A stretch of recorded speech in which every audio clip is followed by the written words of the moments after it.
Balita ko, may person of interest na ang mga otoridad kaugnay sa nawawalang guro at beauty queen na si Catherine Camilon. Sabi ng Calabarzon Police Regional Office, patuloy ang pangangalap nila ng impormasyon para matukoy ang pagkakakilanlan ng person of interest. Kwento ng ina ni Camilon, nagpaalam ang anak na pupunta raw ng Batangas City para may tagpuin. October 12, huling nakita ang Miss Grand Philippines candidate sa isang mall sa Lemery, Batangas.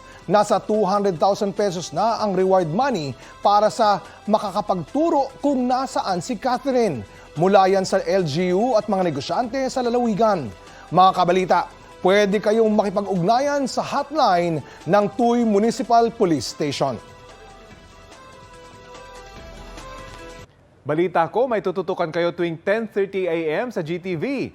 Alamin ang mahalagang balita at impormasyong dapat nyong malaman sa Balita Ko tuwing Lunes hanggang Biyernes. Mag-subscribe din sa GMA Integrated News sa YouTube.